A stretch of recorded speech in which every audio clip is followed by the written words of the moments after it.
Hello everyone, welcome to NCERT science hub. इस video में आप क्लास 8 के chapter number 8 cell structures and functions को स्टडी करेंगे। You have already learned that things around us are either living or non living. हम लोग पहले ये जान चुके हैं, पहले ही लर्न कर चुके हैं कि जो कुछ हमारे आसपास हमारे चारों तरफ है, या तो वो ऑब्जेक्ट लिविंग थिंग्स है या फिर नॉन लिविंग थिंग्स, मीन्स वो सजीव है या फिर निर्जीव है। Further, you may recall that all living organisms carry out certain basic functions. दोबारा आप एक बार रिकॉल कर लें कि all living organisms, सभी सजीव जो भी ऑर्गेनिज्म है, जैसा भी जीवधारी है, they have some basic functions, उनके कुछ बेसिक फंक्शन होते हैं। Can you list these functions? क्या आप उन फंक्शंस के लिस्ट प्रिपेयर कर सकते हैं? Different sets of organs perform the various functions you have listed. Different sets of organs के अलग अलग सेट अलग अलग वर्क करते हैं। ठीक है, अगर आपने लिस्ट प्रिपेयर की होगी तो हर बॉडी का अलग अलग ऑर्गन्स अलग अलग वर्क करते हैं। In this chapter you shall learn about the basic structure unit of an organ. इस चैप्टर में आप लर्न करेंगे कि ऑर्गन का basic structure which is a cell, which is the cell, जो कि क्या है, basic structure of a organ क्या है, basic structure unit of an organ that is cell, वो है सेल। मीन्स हम इस चैप्टर में सेल्स को स्टडी करेंगे। सेल्स में be compare to bricks, cells की तुलना ब्रिक्स से कर सकते हैं। ब्रिक्स मीन्स ईंट, जिसका यूज़ हम घर को बनाने में, बिल्डिंग्स को बनाने में करते हैं। Bricks are assembled to make a building, bricks को बनाने बिल्डिंग्स बनाने में करते हैं। Similarly cells are assembled to make the body of every organism. ठीक इसी तरह सेल्स का यूज़ हर एक ऑर्गेनिज्म की बॉडी को बनाने में किया जाता है। Okay, 8.1 discovery of the cell. Robert Hooke in 1665 observed slices of cork under a simple magnifying device. Robert Hooke ने 1665 में ऑब्जर्व किया कॉर्क के स्लाइस को ऑब्जर्व किया और उन्होंने पाया मैग्नीफाइंग ग्लास को इन्होंने स्टडी किया मैग्नीफाइंग ग्लास के द्वारा। Cork is a part of the bark of a tree. Cork क्या है, पेड़ की छाल, पेड़ की जो ऊपरी आवरण होता है उसी का कॉर्क बना होता है। He took thin slices of cork and observe them under microscope. उन्होंने कॉर्क का एक पतला सा स्लाइस लिया और माइक्रोस्कोप की हेल्प से उसको ऑब्जर्व किया। ही नोटिस पार्टीशन्ड बॉक्सेस और compartments in the cork slice. उन्होंने कॉर्क स्लाइस में बहुत सारे पार्टीशंस देखे, छोटे छोटे बॉक्स देखे। ठीक है, this boxes appeared like a Honey comb. ये बॉक्सेस हनी कॉम्ब की तरह दिखाई दिए, मीन्स मधुमक्खी के छत्ते की तरह दिखाई दिया। ही also noticed that one box was separated from the other by A wall और अ पार्टीशन। उन्होंने ये भी पाया कि हर एक बॉक्स दूसरे बॉक्स से सिर्फ एक वॉल या किसी पार्टीशन के द्वारा अलग होता है। Hooke coined the term cell for each box. Hooke ने इस सारे बॉक्स को, हर एक बॉक्स को का नाम दिया cell. What Hooke observed as boxes or cells in the cork were actually dead cells. Hooke ने जो भी ऑब्जर्व किया उस बॉक्स को या उस सेल्स को, रियलिटी में वो मरी हुई सेल थी, डेड सेल थी। Cells of living organisms could be observed only after the discovery of improved microscopes. Cells of living organisms, जो living organisms के सेल हैं, उनको ऑब्जर्व किया जा सकता है after the discovery of improve microscope. जब माइक्रोस्कोप जो उन्होंने यूज़ किया था वो काफ़ी इम्प्रूव हो गया, तो उस इम्प्रूव माइक्रोस्कोप का यूज़ लिविंग ऑर्गेनिज्म्स को देखने में किया गया। Very little was known about the cell for the next 150 years after Robert Hooke's observation. Robert Hooke के ऑब्जर्वेशन के बाद लगभग 150 साल तक सेल के बारे में बहुत थोड़ा सा नॉलेज लोगों के पास था। They don't know about the cell more. Today we know a lot about cell structure and its functions because of improved microscope having high magnification. आज हम सेल के बारे में बहुत ज़्यादा जान चुके हैं, उसके फंक्शन को जान चुके हैं, क्योंकि हमारे पास जो माइक्रोस्कोप है वो बहुत ही इम्प्रूव्ड है, बहुत ही अच्छा मैग्नीफिकेशन लेंस उसमें लगा हुआ है। Next heading 8.2 the cell. Both bricks in a building and cell in the living organism are basic structure unit. Both bricks in a building, building की ब्रिक्स, बिल्डिंग की ईंटें या फिर लिविंग ऑर्गेनिज्म की सेल, दोनों ही स्ट्रक्चर यूनिट हैं, basic structure unit है. The buildings thought build a similar bricks have different design shapes and sizes.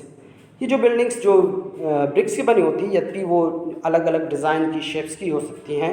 Similarly in the living world organism differ from one another but all are made of cell.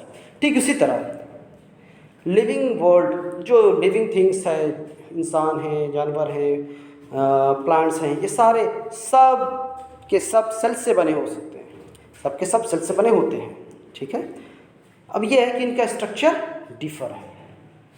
Sales in the living organism are complex living structure unlike non-living bricks. Cells in the living organism are complex. living organisms के जो cell होते हैं वो complex होते हैं, complex structure होते हैं, unlike non-living bricks, और non-living bricks की तुलना में. ठीक है, उनका स्ट्रक्चर सिंपल होता है, लेकिन यहाँ सेल जो लिविंग थिंग्स के सेल्स हैं उनके स्ट्रक्चर कॉम्प्लेक्स हो गए. Come to this next bricks wall. The egg of a hen represents a single cell and is big enough to be seen by the unaided eye. The egg of a hen. मुर्गी का जो अंडा होता है वो एक single cell होता है. मुर्गी का जो अंडा होता है वो भी एक सेल है, सिर्फ सिंगल सेल है. ठीक है, लेकिन ये काफ़ी बड़ा है जिसको हम लोग अनएडेड आइज, बिना माइक्रोस्कोप के थ्रू अपनी आंखों से हम देख सकते हैं. 8.3 Organisms show variety in cell number, shapes and size. How do scientists observe and study the living cells? How do scientists observe? Scientists ने कैसे ऑब्जर्व किया और लिविंग सेल्स को कैसे ऑब्जर्व किया, कैसे स्टडी किया? They use microscope which magnify objects. उन्होंने माइक्रोस्कोप का यूज़ किया जिसने ऑब्जेक्ट्स को मैग्नीफाई कर दिया, मीन्स ऑब्जेक्ट्स को एनलार्ज कर दिया, बड़ा कर दिया, और जिसको वो आसानी के साथ देख सके. Stains, dyes are used to color parts of the cell to study the detailed structure.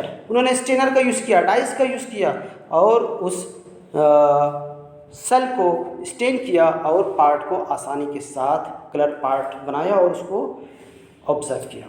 There are millions of living organism. यहाँ मिलियंस लिविंग ऑर्गेनिज्म हैं, करोड़ों हैं. करोड़ों कहाँ हैं? हमारे अर्थ पर मिलियन टाइप का लिविंग ऑर्गेनिज्म हैं. They are of different shapes and size. वो अलग अलग शेप और साइज हैं, सबके शेप और साइज अलग अलग हैं.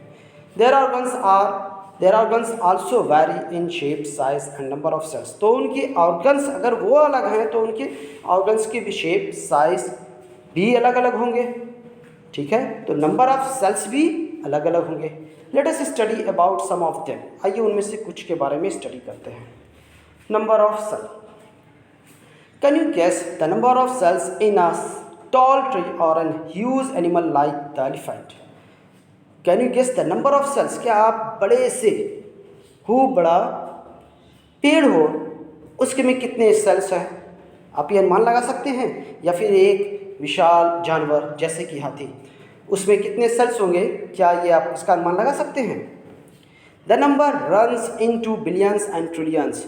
उनके जो सेल्स होंगे वो बिलियन और ट्रिलियन में होंगे, बिलियंस और ट्रिलियंस में होंगे.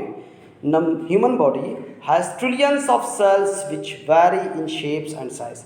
जो ह्यूमन बॉडी है, मानव शरीर है, इसमें ट्रिलियन सेल पाए जाते हैं जो वैरी करते हैं अलग अलग शेप और साइज़ पर. मीन्स अगर कोई बड़ा है तो उसमें ज़्यादा होंगे, किसी का साइज़ छोटा है तो उसमें छोटे होंगे. Different groups of cells perform a variety of functions. Different groups of cells, अलग अलग सेल्स का ग्रुप होता है जो अलग अलग फंक्शन को भी परफॉर्म करता है. अब बिलियन इज़ 1000 मिलियन. बिलियन क्या है? 1000 मिलियंस है, मीन्स 1000 बार मिलियंस लिख दिया तो वो बिलियन कन्वर्ट हो जाता है. और ट्रिलियन इज़ 1000 बिलियन. ट्रिलियन क्या है? 1000 टाइम्स बिलियन लिख डालें उसको, वो बिलियन में हो जाएगा. ओके, चलिए ये तो मैथमेटिकल टर्म्स था. Organisms made of more than one cells are called multicellular. ऐसा कोई ऑर्गेनिज्म जो एक से ज़्यादा सेल का बना होता है उसको हम मल्टीसेलुलर कहते हैं, मतलब बहुत सारे सेल से बना हुआ। The number of sales being less in smaller organism does not in any way affect the function of the organism. The number of sales being less, किसी ऑर्गेनिज्म में अगर सेल्स कम हैं या सेल्स की संख्या कम है, इसका ये मतलब नहीं है कि उसके फंक्शन पर कोई गलत प्रभाव पड़ता है, कोई फंक्शन पर कोई इफेक्ट पड़ता है। You will be surprised to know that an organism with billions of cells begins life as a single cell, which is the fertilized egg.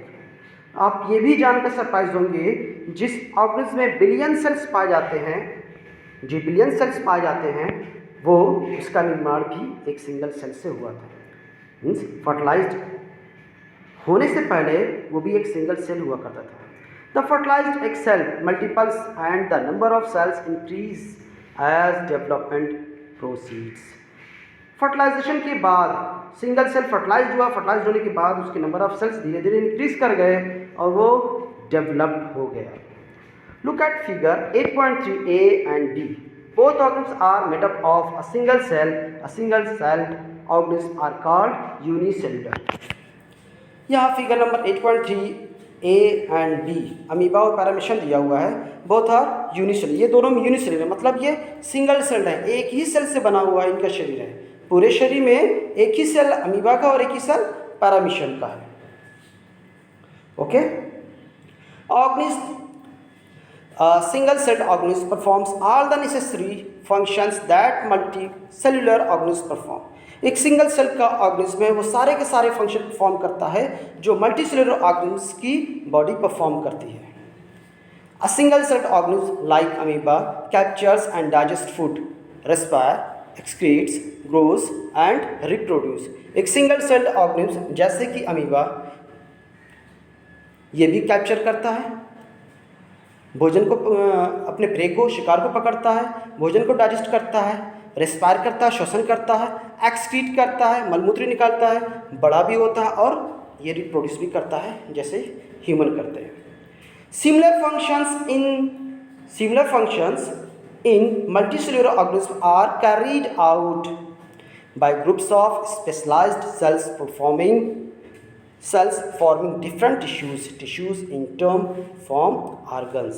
Similar functions, यही काम जो सिंगल सेल ने किया था, जैसे कि शिकार करना, भोजन को डाइजेस्ट करना, रेस्पिरेशन करना, ये सारे वर्क सिमिलर फंक्शन ये मल्टीसेलुलर ऑर्गेनिज्म में भी होता है। लेकिन यहाँ पर ढेर सारे सेल मिलकर, बहुत सारे सेल मिलकर ग्रुप में करते हैं। ओके, और ये सारे ग्रुप में मिलकर करते हैं, ग्रुप ऑफ स्पेशलाइज्ड सेल्स जो कि ग्रुप में मिलकर करते हैं, तो इनको हम टिश्यूज़ कहते हैं। Tissues in term form organs, और टिश्यू जब एक साथ मिल जाते हैं तो टिश्यूज़ जो हैं ऑर्गन्स का फॉर्मेशन कर लेते हैं। Okay, thank you.